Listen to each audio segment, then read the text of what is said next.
more businesses lay off workers and close doors as a result of coronavirus. Economists at Goldman Sachs estimate more than 2 million people will file for unemployment this week. That's 8 times higher than last week. And in a drastic sign of the times, the Trump administration moved the IRS tax deadline from April 15th to July 15th. I want to bring in CNN business anchor Julia Chatterley. The next official unemployment report comes out next week. How realistic is the prediction from Goldman Sachs? 2.5 million unemployment? You're using all the right words. It's drastic and it's pretty terrifying, Jake, but everybody's scrambling to get a sense of what's going on. Remember, the entire country is purposely being brought to a halt here and people told to stay at home. The key point is that most people work in small and medium-sized enterprises in this country. 27 million people are right on the front lines. Restaurants, bars, tourism, those kind of sectors, and these jobs disappear overnight. We are fighting a health crisis, but we're creating an economic crisis, and now we have a jobs crisis overnight. So the Trump administration is asking states to hold off on releasing early unemployment numbers and to only put out their figures for official reports. Do you think that's to avoid confusion, to avoid panic, to stave off bad news? Why would they make that request? I'm sure some part of it is logistics, quite simply processing all of these. I also think it will also create panic, Jake, but we need to be panicking here. I think Congress needs to be panicking. The critical problem in the United States, there's no back support here, there's no backstop. These people won't have health care, they're living paycheck to paycheck. We have to stop the mass unemployment that's going to build over the coming months.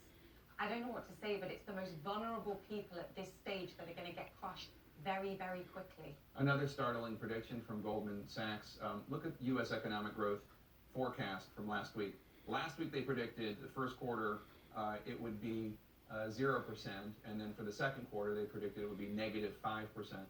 This week Goldman Sachs has a much harsher prediction. They're saying -6% for the first quarter and -24% for the second quarter.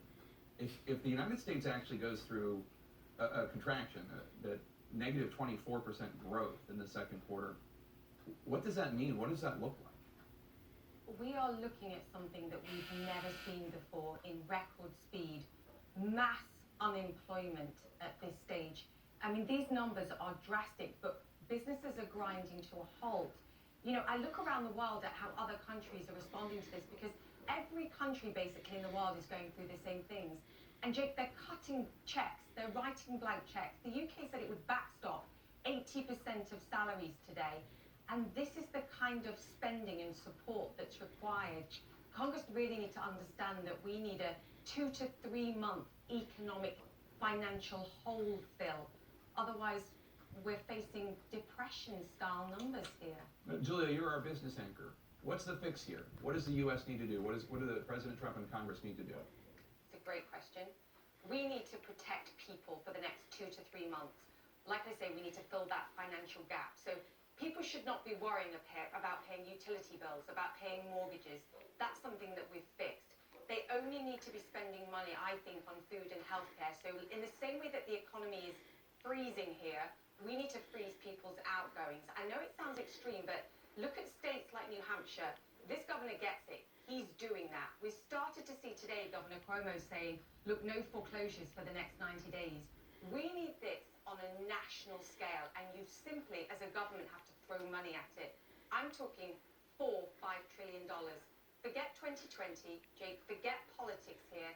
Congress has to unite to come up with big picture plans, or we are facing real problems in the next 2 to 3 months. All right, Julia Chatterley, thank you so much for that grim discussion. Sorry. No, I appreciate the honesty. You have to be real. No, that's what we need, exactly. Coming up, stuck at home and stressed, we'll talk to an expert about the fear and anxiety many are feeling right now, how to manage it all. That's next.